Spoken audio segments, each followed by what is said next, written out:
In this Is episode, this that pilot confirmed? Is it? episode, with me and my co-host Diogo, do you want to introduce yourself? All right, that's me. Great introduction. We're joined today by Jeremy's Food Tour, who is a food reviewer in Nottingham. Would you like to introduce yourself? Yeah, so I'm Jeremy from Jeremy's Food Tour. Reviewed food across Nottingham and the East Midlands, and I've been doing that for 15 years. Great. And right, I guess we'll kick off with the first question. Where did Jeremy's Food Tour actually begin? Was it always about reviewing food, or did it evolve into that?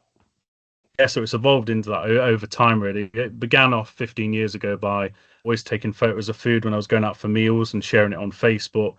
It was after a particular meal at Annie's Burger Shack that's no longer in Nottingham that did an iconic range of 40 different burgers, and they were all really fancy and stand out. It was a meal there that I was so impressed with was how unique it was at the time that I Mm. decided to write a little bit about it. And then I set up a website for Jeremy's Food Tour, and I started writing from then when I went out to eat, basically. Nice. Talk about Annie's. So did that just happen? Were you just cut one day and just Sort thought, of out. It was somewhere that was obviously very popular at the time, sort of just at the beginning of social media that I've heard about on Facebook and stuff, and it was known for doing all these crazy sort of burgers, like a Mexican burger or a burger with peanut butter on it.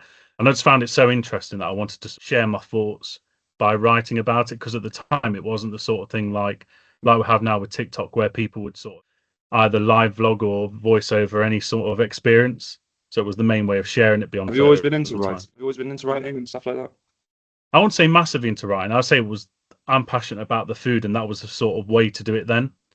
So I've Hmm. sort of moved away from it now as sort of social media's moved on and trends have moved on as well. But the main focus has always been love for food. Did you have like a writing style that's distinguishable, or were you just kind of winging it with the writing and stuff? I guess I'd say I'd always like to be very descriptive and tell people what the food was like, what the sort of flavors would be like. And I think then that's translated into the way that I do food reviews now. I guess my next question is, what does TikTok allow you to do that your blog doesn't? Maybe. I suppose with the blog, I think it was becoming a little bit outdated. Maybe it had a bit more of an aging audience. I don't think it quite had certain posts could have the potential to go viral, and ultimately I think as a creator you want to get a wide reach as possible, really. That's the idea, isn't it? You post something and the success is how many people view it, how many people interact with it, whereas on the website it was quite limited. And I think that's what TikTok can. It doesn't guarantee it, because I'll get some posts that are below 1,000 or whatever, but it's a lot steadier in terms of that. I think it might come back. I don't know what your opinions on this, but I think consumption, written media, might make might come Yeah, back again. Because I just think as attention spans, I think it will go full circle. Attention yeah, You spans will get think? so bad, and then eventually everyone will revert and want to like detox more, and now they'll look to things like blogs, things that require a bit more sit down and read. they'll think a bit more authentic or organic to Yeah, consume. because I think the fear with content is, I don't know what your views are on this, but it's going to get to the point where it's so, and that's what I admire about your content, because it is authentic and it is just you chatting to a camera about food. But then there's Yeah, people who just, it's so structured and rigid and a bit fake, and I just think people yeah, will get tired of that eventually, and they'll seek authenticity. It's like how yeah, people, the streaming age, right? With Spotify, Apple Music, people now want to go back to physical media, records, yeah. vinyls, because they kind of want that authenticity. Do you agree with that, or? I think there will be certainly. It depends almost how, because technology is almost forcing people to become addicted or That's continue the to thing, scroll. isn't And it? it's whether, because they make so much money off it, it's how good the technology can be at getting people to be addicted to it. If someone can maybe set up a web hosting platform and going, you know what, we can really addict people into finding short taglines or captions to get people to watch this, and they can lure people into maybe reading. If they can do that in the same way, then definitely it could happen. Yeah, that's No, something you're that we right. don't. We have, I suppose, Instagram as photos and Yeah. video, and I guess the closest thing we have to that is Twitter. But that in itself is, I think, a lot of people are going off Twitter because of just how polarizing it is. And there's no real long form written medium at the moment of social media. That's such an So interesting point. there's Substack, isn't there? There's stuff like that, but What did you enjoy more? Did you enjoy doing the blog more, or the videos? What was actually on a Um, personal? I think at the time the blog was really interesting to write because you could really reflect on it and you were mm, thinking about the experience. But I suppose even though that's more past now, the videos are present. You get more interactions with people when you go in there and you're recording, and Yeah, passers-by or the owners, you can have a bit more of an interaction with people, which is probably quite a nice thing as a general. Do you find that people recognize you a lot, like the shop owners, and especially Yeah, in the I local suppose in area? Nottingham, because I've Yeah. done so much in Nottingham, and even people from previous, I've been doing the blog know that I've been doing that as part of food blogging and work that I've done previously. I think the thing that Nice, I've nice. found is personally, I've kind of enjoyed as I do more and more video.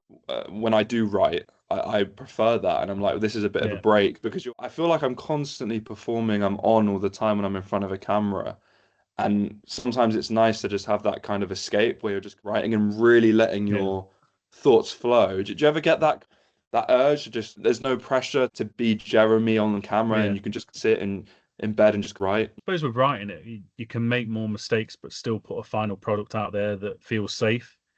Whereas when Mm. you're recording, I can make mistakes and I edit bits out, but you're a lot more exposed when you're doing that. It Yeah, can be seen, it can be heard, and and whatever you've said in the moment, whether you say it again or not, is out there then, in a sense. I feel as much as you can edit and you can kind of make changes to the video content, and you can take like various takes and stuff, you have literally unlimited amount of time to just really like layer and think about what you're going to write about when it Yeah. comes to the blog. So it's interesting, but it's interesting you say that. So you'd say overall you preferred writing or overall? I would say now that I've gotten into it and my experience is more with the live videos, I probably prefer that because of Really? the Yeah, interactions it brings. Whereas at the time, it was a little bit passive because I'd take one or two photos, I'd write a few notes down with a pen or on my yeah. phone, and then you'd go away and really sort of work on it. Whereas now, a lot of the work is done primarily there, and it's just a bit of editing at home or Do you feel like I might be wrong, but I'm like looking at it from outside in because you get more interactions and because maybe you're more recognized and all this stuff. Do you feel like it's a bigger part of your life now doing this as a TikTok creator than as a blogger? Because it probably has impacted you on a bigger scale, right? I think you can feel a bit of, even though it's relatively compared to other people, small scale, it probably does have a bigger impact on your life because of that, because everyone's got Mm, an opinion or they recognize you when you're out. And even though I'm yeah, not doing it as a massive sort of time or celebrity or anything, no, of course. you still do Mm. have that sort of pressure, which is a bit weird in some ways. No, I'm I guess that's sure. the thing with Yeah, you is you're quite authentic. You're kind of similar off camera and on camera, which kind of is more consistent, isn't it? If someone was to Yeah. recognize you, there wouldn't be some huge shock. No, I think I would try and always be the same. Probably personally as well, I'm probably quieter than some of the people. So I'd Mm. just be presenting what I found, telling people if it's good or not. I wouldn't be putting on some sort of show. I think I'd find that quite difficult. That's the thing. I've Whether had it it before where, get me more yeah, go views on. or not, whether it get me more views, like putting certain things in there, shouting about something, putting swearing in there, or whether it might do more for the videos, but I don't think it would be sustainable for me. but I And think I think that draws people in. I don't think that's necessary. I think you might yeah, get some quick hits and like maybe a video that blows up. But I think having that steady, organic sort of personality that goes out, I think that helps you build a maybe a more real fan base and like people that are actually interested Yeah. in what you're doing and who you are, rather than just passers by who are like looking at a car crash. You know, there's people that really want to engage. I think they're Mm. nice. Yeah, that's true. But I also there's a balance though, isn't there? There's still making a good piece of content. There's things in that where you need to translate well on Mm. camera, full stop. But I think if you have a really bad ability to do so, I don't think all the authentic. And I don't think you have a problem with this. But I think if you was to put someone who is just really boring or authentic, but that's not going to go far. You have to have that degree of showmanship. I think, No, of 100%. course, of course. Do you ever feel pressure to constantly find next best thing, the next um, I, trend, the I next, think you can sometimes like, because even if you did dress certain videos up, like, people have seen good pizzas before and good Mm, burgers. So unless it's really out there, I know if I'm going to go to a certain restaurant, it can be a really nice place. It's somewhere I'd recommend and you should go.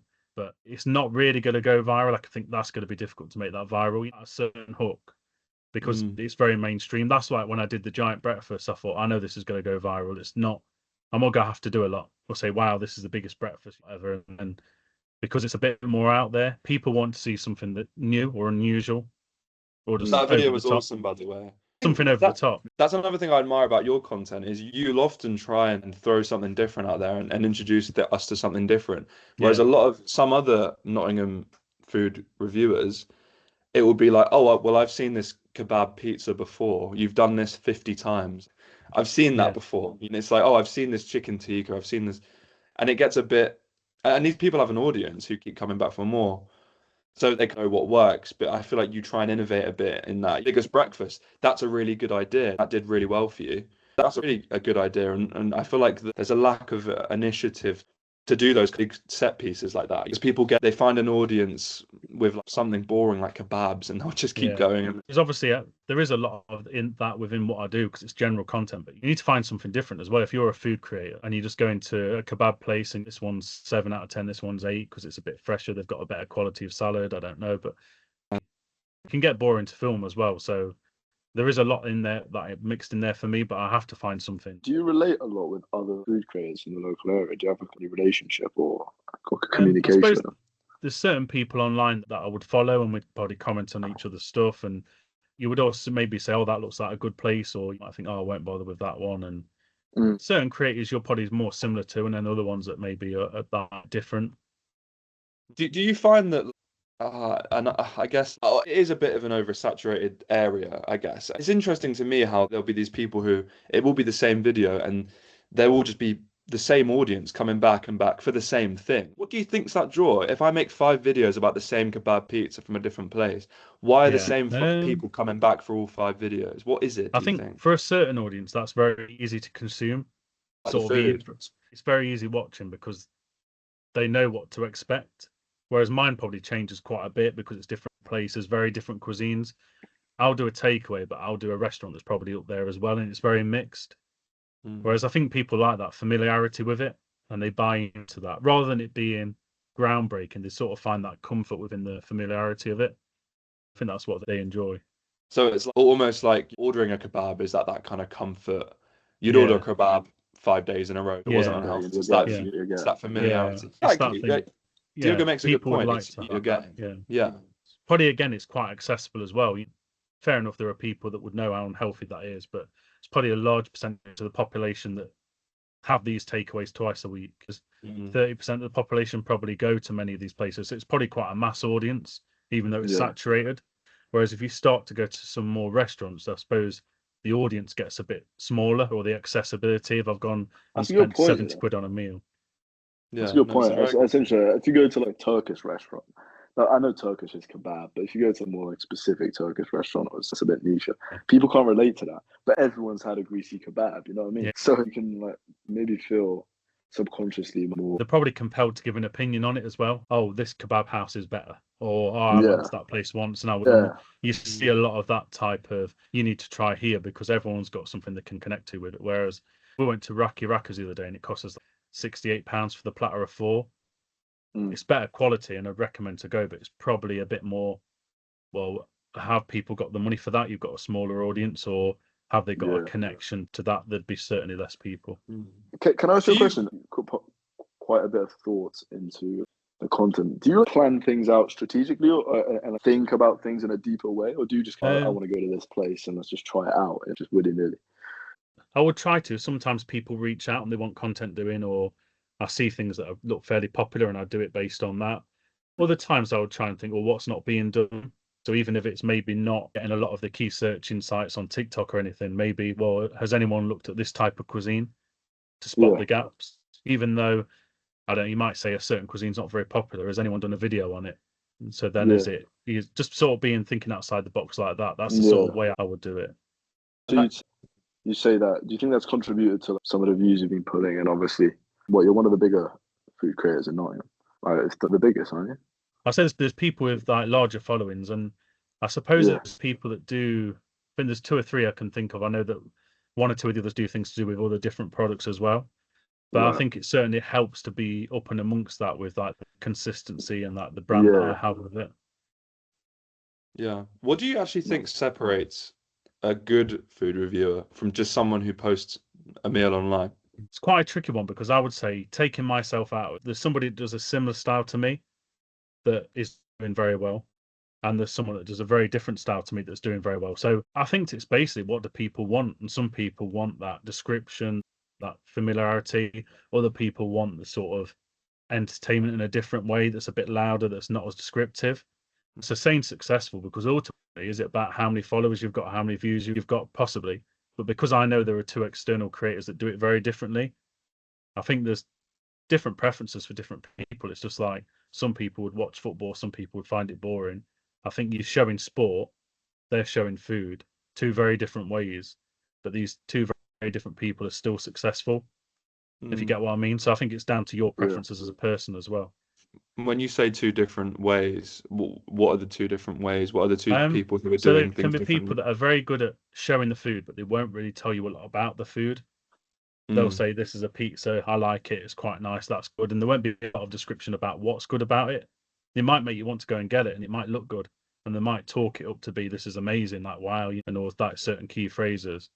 And then there are ones where they'll say, I'm having this, they'll say the textures, they'll say the flavors. And you could really imagine, oh, I'd like that because I like spicy food. And they've told me it's spicy. Or I wouldn't like that. And so you can really connect with it on a deeper level. But they're two very different ways of, you'll notice it when you see the reviewers doing it. Some that describe the food and some don't. So then where's the bar? So what can we class as a food review? Can we class, this pizza's good, as a food review? Where's the bar? There's the entry level to that. I don't think you have to go over the top with a description, but you have to do some sort of, like, sometimes I went to a seafood restaurant and I know very little about that. So I'd still try to talk about it, but it was difficult. Whereas how many times have we had a takeaway pizza or a kebab or generic Italian cuisine and pasta? I can probably tell you quite a lot about it and have a lot of reference. So I think if someone's reviewing food all the time by having it on a video, I suppose they could technically call themselves it.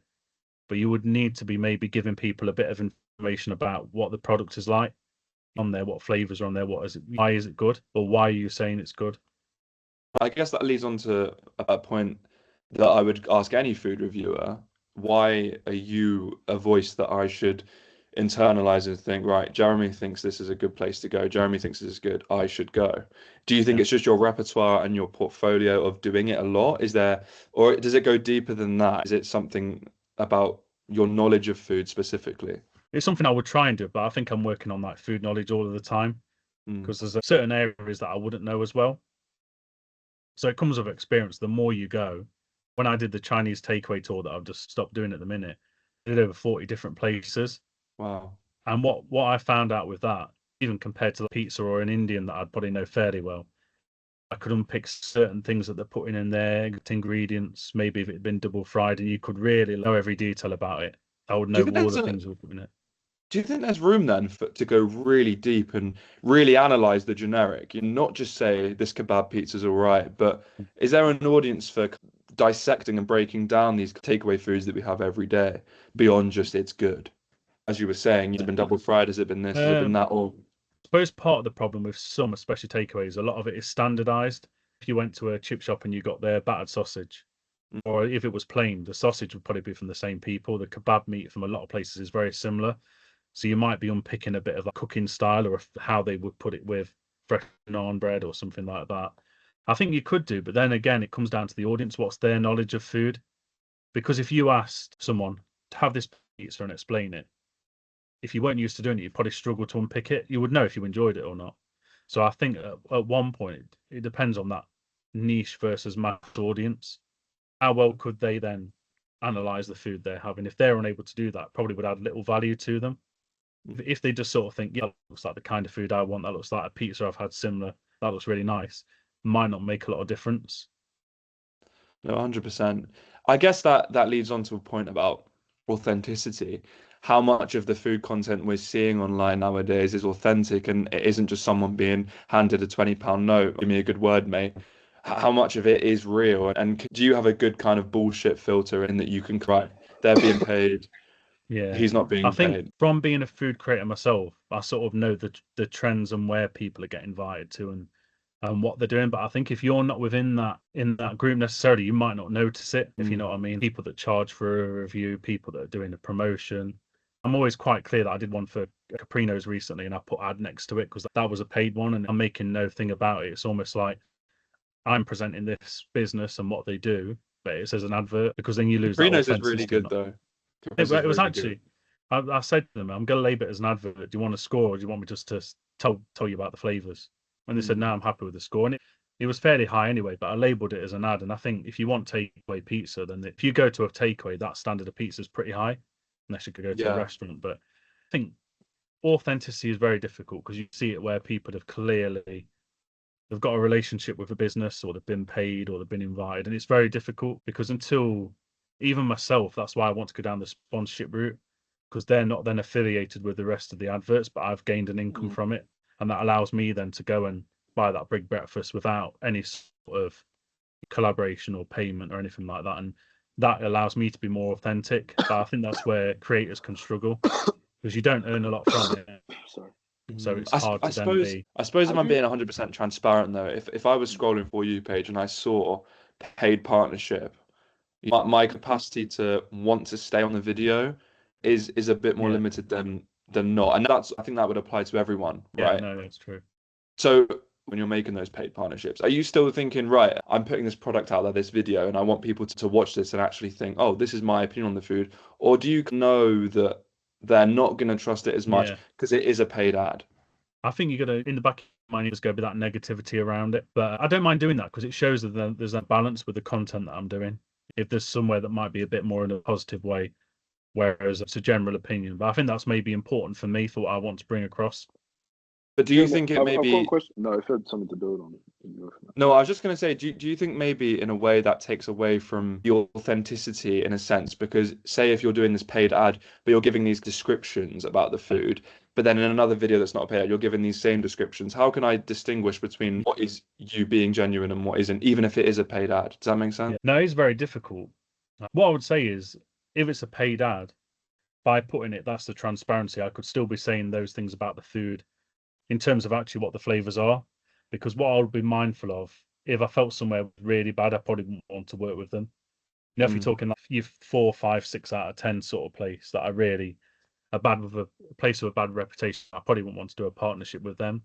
So I wouldn't mind describing it in a similar way if I felt they were fairly good themselves, and Yeah. just label it for transparency around, oh, I've been paid for this. Or I Have do you agree because ever? I've had the responses before where people say, oh, it's paid partnership, can we trust it? And general thing is there's a lot of people online that don't. So just Question I is, think people have to be aware of who they trust. have you ever bent moral compass at all a bit, and you've gone to a paid partnership and it's been pretty poor, and you can't really go and slate the food? Yeah, Has that ever happened? You've had to give a good I'd review. say there was a time once I got where I got invited somewhere and I Yeah. didn't think it was good enough, and I was like, this is going to present negatively on you. So me being fair, I just won't post. And I Oh think that's wow. about as honest as I can be, because you have a reputation as you become almost an advertisement, don't you, or a PR as a food blogger, really? Because you see when a True. new place opens, all the food bloggers go, and the idea of that is to create hype and to say it's good, really. Mm. So I think that's as Yeah. fair as it could be to say I'm just not going to post about it because I think it's enough below par where I can't say enough positively to help you, but then Yeah. I'm going to have to lie to my audience to do that. So I Mm. think Mm. that's my sort of compromise. By not posting anything, I'm not being disingenuous to sort of people. What you've just How said there, how? though, kind of perfectly encapsulates my point about, as you say, most food bloggers are just a PR figurehead. Then are they a food reviewer? What does it Yeah. actually make them? I feel like the Um, lines, it gets a bit yeah. diluted now when we're saying, You get like influencer because basically we're influencing people, aren't we? I would see someone with fashion or any other sort of products. Are we influencing people to buy something or not to buy something? If you see a kebab, you might be influenced then to go and get a takeaway because it's on your mind, or think, oh yeah, I really like Italian food. That place was nice. So is it more influence? Are they providing an influence to go or not to go? Because I've had a few people where say, well, what gives you the credentials to be a food blogger? And it's a really tricky line. Like, do you have to have chef qualifications? Do you have to have? Because I've built up a lot of experience from doing it for 15 years, writing.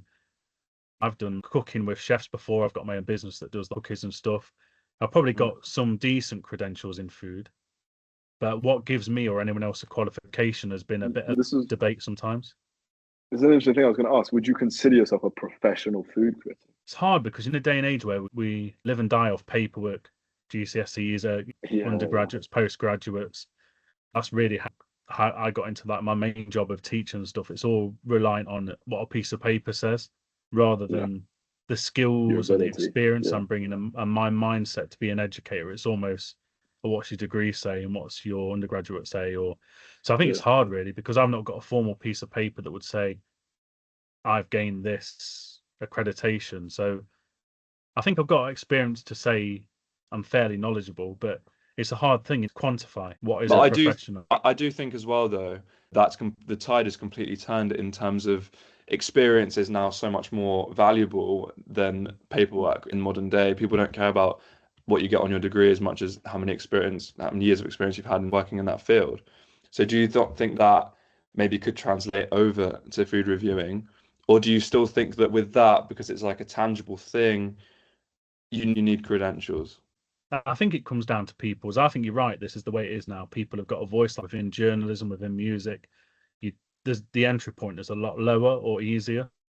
I think the problem is where people's trust becomes, like, not just for myself, for the people are very sketchy on, oh, you've just been given free food, or you've just been paid, or I've had it before where people have reported different things on TikTok to say it's undisclosed partnership, and I've got receipts from my bank that prove that I paid for it. But it just shows how trusting people are, the people online, because there's a lot of fake news. Someone that would make this viral video that is promoted to do it, I think that the trust is very, very lacking in a lot of things.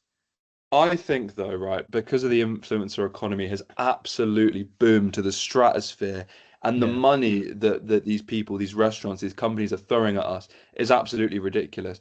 I do think there's an element of, look, if you're paying me 600 quid to come and say your food's good, that's life-changing money, especially in this economy. That's going to be, for example, a father like you, I can buy a PS5 for my kid. This is life-changing money.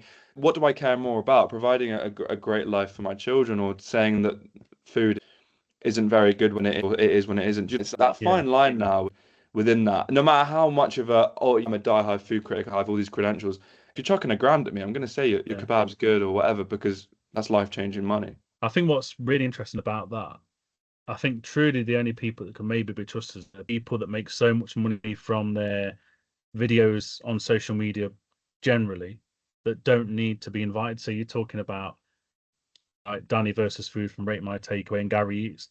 They make such a big amount from their YouTube revenue that I would doubt if they're ever getting anything paid.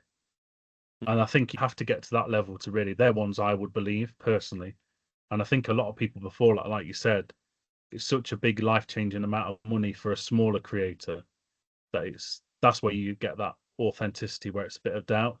But Definitely. is it I see. possible that they've got such a big platform that, like, they're gonna get serious amount of money? Like, let's say like there's a new restaurant open in London or something, and it's got a bit of money behind it. If you get a shout out and a positive rating from one of those two guys, you're gonna get some business.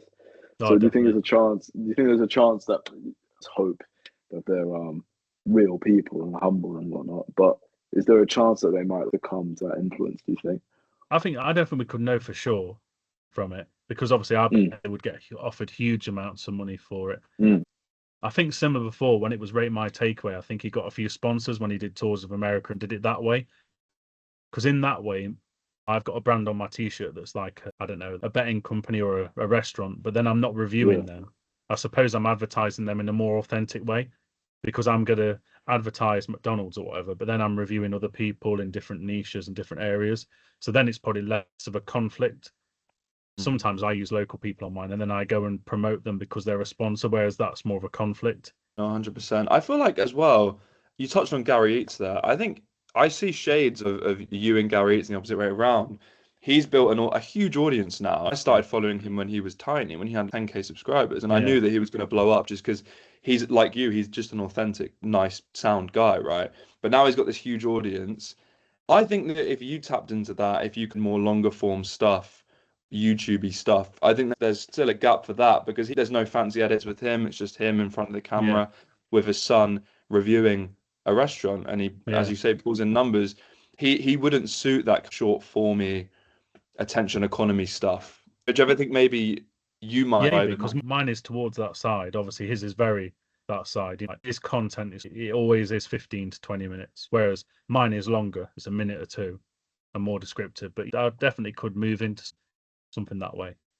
100%. Do you feel like local creators have an advantage over bigger national reviewers like Gary, or do you think that being someone who travels all around the country is always going to give you that leg up? I think sometimes success goes to success because people like that, if I approach someone and they approach someone, I think the door's always open to people with that success. But I suppose if you're more well known where you're from, people know you from previous, then that could help you already. so to speak. But sometimes people with more power go and get that power, if you know what I mean. Because I think Jeremy, when some of his videos do well, but mine, these guys have got 500,000 followers and regularly get. Sometimes from the business point of view, they can get greedy as well, can't they? In terms of, well, do I work with this creator or do I work with that one? Yeah. Sort of short-term gain type of thing. No, Just to go on a slightly different angle here, on a personal level, talking about success, what's your dream with this? What's your goal? What's the long term? My goal would be to be able to do it as fund it financially for part-time, and the sort of conflict in the way at the minute is how to do it, keeping to my authenticity, but then to be able to monetize it. So there's a little bit, I think mainly it's with the sponsorship, and maybe it has been with 1 or 2 adverts previously that are just disclosed, where it's like transparency is I want to try and earn a bit of money off it to do it part-time. This is what I'm going to do to do it, to be very upfront about it. do you think that's going to be difficult to do? But is that I think it would be very difficult to do the way I would want to do it would be more restaurant based. But I think certainly the way it appears from the way it's worked over the last year is takeaway based seems to be where the sponsorship would be and where the advertising would be. Whereas restaurants are a lot more reluctant to work in that same way from what I've found. From a lot of the messages and interactions, takeaways tend to be they would provide a revenue, and they, even though it's some of it would end up being the boring, these are just different. It's a kebab and a pizza another way. That would be where the mass video production would be. numbers oriented when you're talking about your goals and success, or is it just more like the content you're putting out? Do you look at a lot of the amount of views you're getting on your follower account? Yeah, I had done at one point, but then that sort of detracted from. I want to make sure I enjoy it as well, because that was a big thing. I was doing this purely as a hobby, and now I'm doing it alongside full-time work still. I do it ultimately because it never feels like a job, even if I'm having to edit or do an advert for someone. It's not really, and that's the main thing. If it started to feel, even if it was part of my income work-life balance, if it started to feel too much like a job, so to speak, then I think it's losing the thing that's sort of kept me passionate about it. And that's what I think is the biggest struggle, right? With me, for example, I'll make a video that I really love making, and I know it's not going to do very well, and it never does. But I've really enjoyed making it. It's kind of more my style, something I can actually see myself liking. But I'll always succumb to what I know is going to get me more views. And it's a tough, it's a struggle, isn't it, when you're an influencer? You want to ultimately, you want to grow your platform and your channel, don't you? And that's something I also think about. I think, oh, this will do better. And I think that's the hard conflict, really. That's the sort of thing you're always tossing between. Oh, well, I want to grow my platform because ultimately that will allow you to do whatever you want. Once you've got that engagement and that sort of following, you can do it your way because you've built that up. Definitely. I mean, growing up, were you someone who, if I said to 10-year-old Jeremy, if I showed him a video of what you're doing now, what would he say? Would you be like, could you imagine yourself? You'd be surprised, I'd be very weird because I suppose at the time technology was probably more limited. Then it probably wasn't a thing that would probably be just before Facebook and as well. Whereas now, I know there's a lot of children I teach that probably would watch the videos because that's more mainstream and they aspire to be like YouTubers and gamers and stuff. And so I suppose I'd be shocked really, but because of the way that the world's moved on, and it's more of a normal thing to see and do, isn't it? People have a passion and they've got passions in whether it's food or different fashion things and they pursue it in this sort of platform. But in terms of your personality and who you are, right, could you, in terms of that angle, could you imagine yourself doing this? If you're 18-year-old you being in front of a camera and presenting, is that something that has come naturally to you and something that your younger self would be shocked at?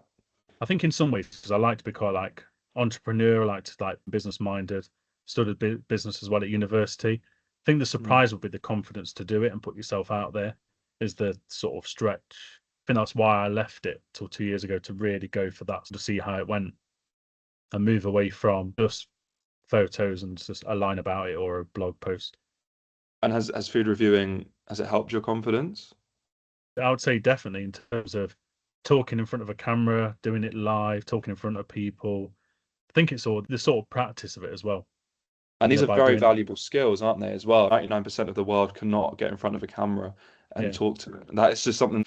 So it's an admirable skill to have. But I guess looking on maybe the less glamorous sides of it, what are the struggles of doing this? What kind of makes you think sometimes, is this even worth it? Sometimes if places have invited you or they've done something and they're rushing for the content to be created, where you think, well, for a free meal or whatever, then I'll give me a couple of days. or sometimes people are very negative about it, even though you can't let that affect you too much, because saying something's brilliant or boring is not useful to me, really, is it? It's nice if people say it's brilliant. It's not nice if they say it's boring, but why is it brilliant? Why is it boring? People have got to give me actual feedback. But sometimes people's negativity can be like, it's a bit of a drain. No, 100%. Talk me through a time where you've had maybe a nasty comment and how you've internalized it and how you moved on from it or how you dealt with it. I think really when I first started out, I knew what social media could be like when you're putting yourself out there. People can say things about your appearance or just generally derogatory about you. And I think you have to compartmentalize that in terms of that's just an issue they've got. That's their insecurity. That's their. Yeah. I've had someone with like 30 followers that don't post saying, "Oh, these are boring," or "I don't like watching this," and you think, well, why have they watched it then? Is it something that did they wish they could do it? Because we always feel when you compare yourself, that can take your joy away. You think someone's got more followers than me, more followers than you might be a bit envious of what they're doing. And I think that's maybe on a smaller scale where people wish they were going around trying food or the perceived getting free food or getting paid all the time when it might not always be that. I think a lot of it is jealousy, and you've just got to go, if I want to do this, I've got to be big enough to take that criticism and not let it get at me. Do you think you'd still be as successful and if you were doing this in Coventry, for example?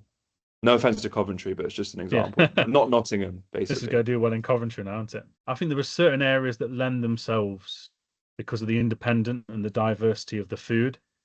So without, I don't know Coventry too much, so it might not be as easy. But then you've got places like, even though it's probably like the net is a bit wider, like Manchester, when I've done certain food tours there, that would really blow up because of the rapid change and the independent nature there is top level as well. So I think maybe where you are could change that in terms of your numbers because there's so much going on. I think as well with Nottingham, the bigger the place, the bigger the audience, the bigger the pull of tourists and commuters and people, things like that. And Nottingham is Yeah. a great sized city as well. It's not too Yeah. big, it's not too small, and you've got a lot of thriving independent scene.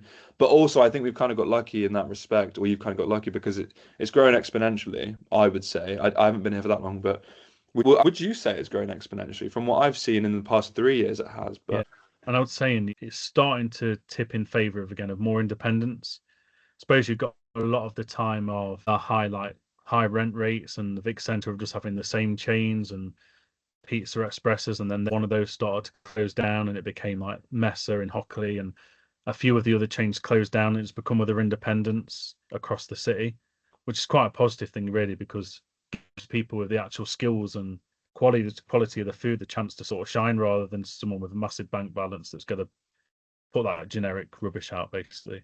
definitely, what would you say to someone who's watching one of your videos and maybe isn't in a fortunate enough position to go to one of these restaurants and spend the money? What would you say to them if they were just sitting there thinking, I really want to do this, I really want to try this, but this isn't accessible to me? Just in general from a financial point of view, or Just because obviously there's a yeah. lot of people in the economy we're living in now who, Yeah. if you look at the statistics, people going out and eating is completely dived in Yeah. terms of the percentage of people doing it. There's always go out and support your local independents, but when your local independents are charging 60 quid to tip fee Yeah. to two people, not everyone can afford that, right? So it's kind of, what would you say to people who they see your content and they enjoy it and they want to experience these same things, but maybe they can't? I'd say that is very tough, that question. I was saying generally it's probably quite good that I do a range of content. So if they saw something that wasn't, maybe they would see something that's more affordable as well. That's why I try and vary it a little bit, because there's not a lot I could say to someone if I've been somewhere the odd time I've been to like Bar Gigi, and even I think that, oh, that's expensive, although it's very good. Whereas I'm spending that £100 in there, and it's the accessibility of it I know is going to be for less people. So I'm always try and be mindful of finding like lunch things or smaller eats like Working Man's Kitchen that have got the deals on, or somewhere that does lunch offers like Pizza Masu with their wallet pizzas. I try and sort of make where it's quite a broad range, because Yeah. there definitely will be things that are inaccessible to people, or that's going to have to be like a birthday meal for them if it's going to be 100 quid for a meal or two. There's not a lot really I could say about that. I don't think there is sometimes content where you think this is very privileged. I've been somewhere and I'm like, oh, that's a bit expensive. I can't afford to go there and pay too often. Yeah, no, that's nice. Jeremy, as a food lover, which you are, do you think that would you always go for an independent restaurant or something different, or do you sometimes just go and grab a KFC, not for convenience, but because you genuinely like it? because I mean, you have so much experience with different Yeah. restaurants and different takeaways. Like, do you think that's refined your palate a bit, or do you still go for the classics? Get a McDonald's. I suppose that as a family, we would go to that at McDonald's because it's very easy and it's about the Yeah, convenience. And I think that's where successful chains tap in. It's tapped in on convenience. Saying at McDonald's, you wouldn't say it's horrible. You can't claim it's healthy or the best food you're ever no, going to have, but it's always that consistent. You'd probably even say that a 6 out of 10. There's nice things yeah, about it. But mm, for There a you go. preference, I'd find that independents are better. And once the more food you try that is better, the more sort of a comparative judgment it is. And then the more yeah, you notice it.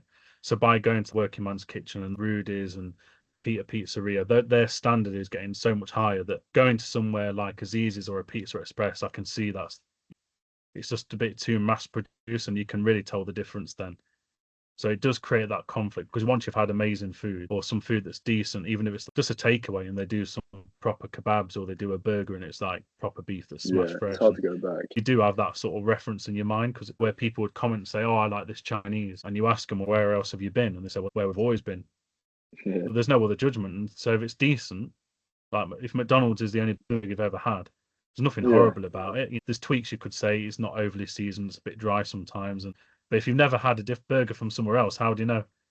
If you've never been to yeah. Secret Burger Club or Meat Castle, you're never gonna know that's. Do you eat apart from your videos? Do you tend to go for a lot of fast food? You mentioned like obviously aware of the health and stuff Yeah. and the negative health effects of eating a lot of takeaways and stuff. Do you tend to go for that apart, not just in your videos and in day to day life, or do you tend to If avoid it? it's Because you look very in shape, but for other, compared yeah, to Danny, for example, is yeah, because there's even though I love food, because I have so much of it within that the reviews and invites that I do, yeah, I don't feel as compelled because I'm around food all the time. So even though I love yeah, it, I think I could easily go without a kebab. If I didn't get invited, I wouldn't go and eat one. You know what I mean? I've got my favorite sort of foods and things like that. That a Chinese takeaway, I probably would order more. But if it's not doing content, like I do a lot of cooking at home, and I did that and my right recipes and stuff. So if I'm not yeah. doing content, I'll create my own food and won't just go for a takeaway just for the sake of it. Do you think there's And an how do you element attract? of sorry, who wants to go? No, I was going to say sorry. Just we can cut this out, but there's something for the future. Nathan. We're going to have to find a way to know who's speaking, who's Oh. going next. That's just going to be something because we keep that's happened quite a few times.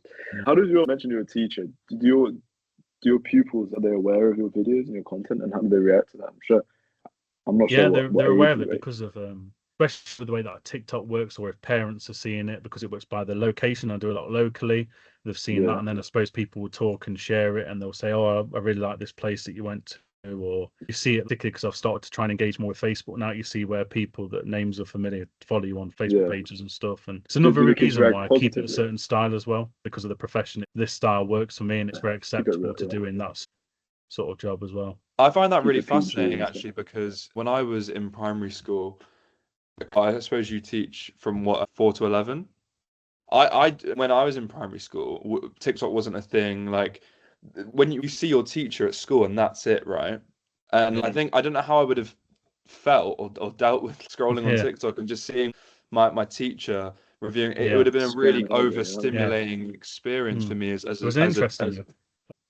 I can't remember who it was, but I saw it on TikTok a few months ago. There was this guy that was maybe like a support person in secondary school or a PE teacher, and he was doing a few random food things. And obviously, secondary school kids were really going in and commenting on it, which is probably a more dodgy sort of area because of the age of the kids and yeah. the discussions. But it's Do, interesting because it's does that? Sorry, do he's giving you want to way to you. continue on that point? Or, all right. So because yeah, it's very public in terms of the TikTok, and that's different today. I suppose previously that I know teachers that are in like bands, fairly well successful bands.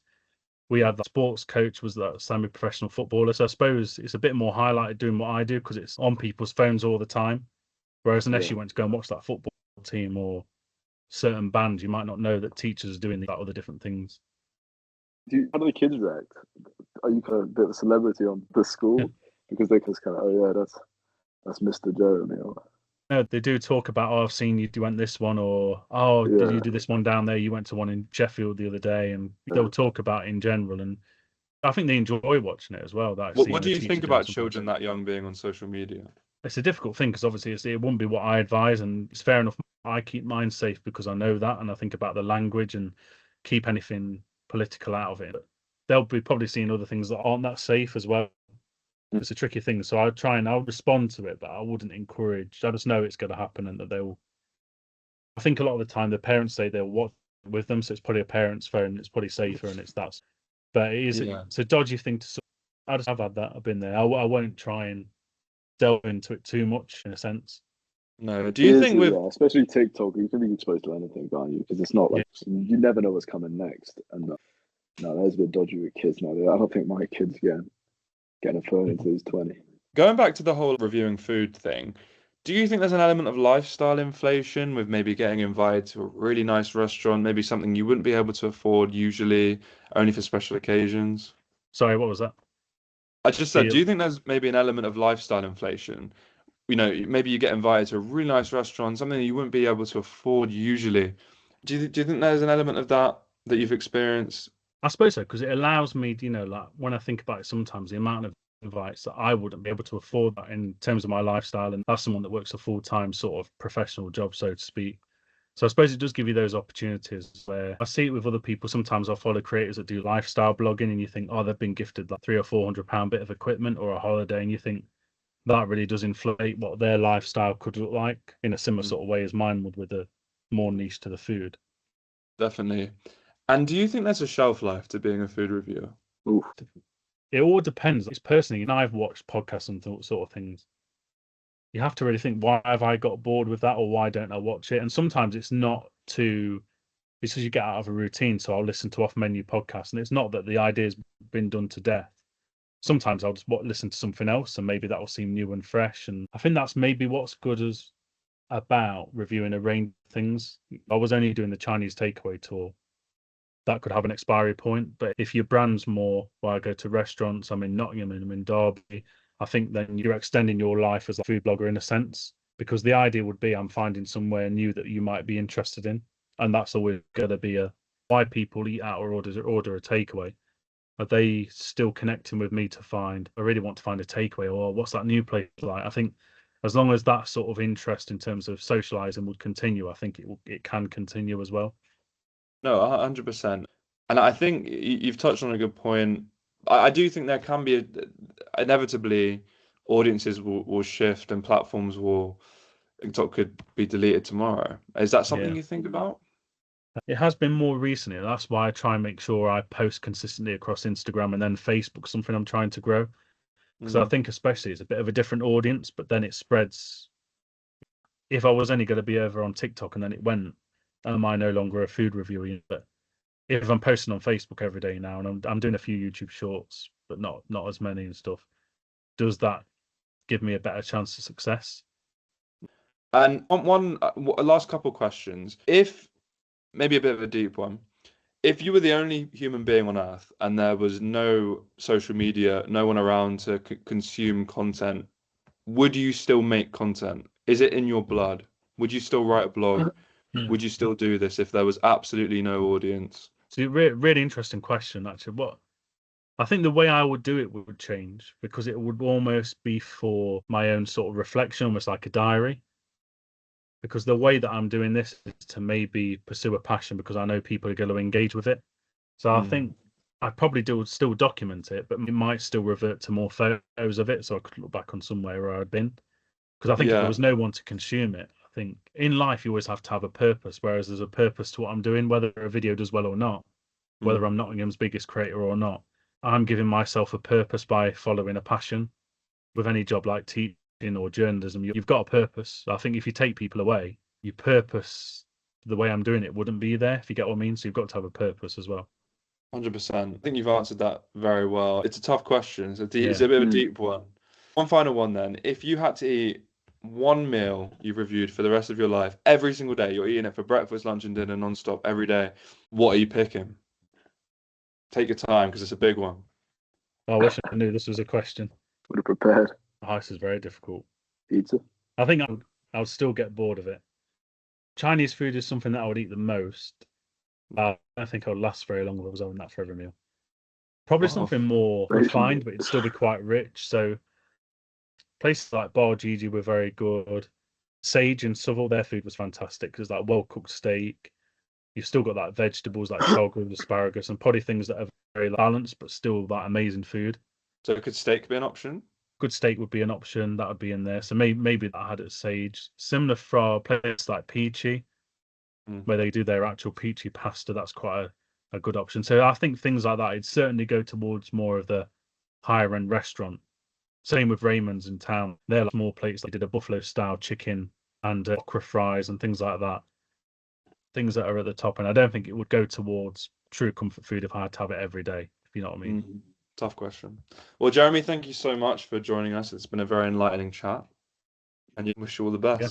Thank you. Great. Thanks so much, mate. All right, No let's problem. end the call.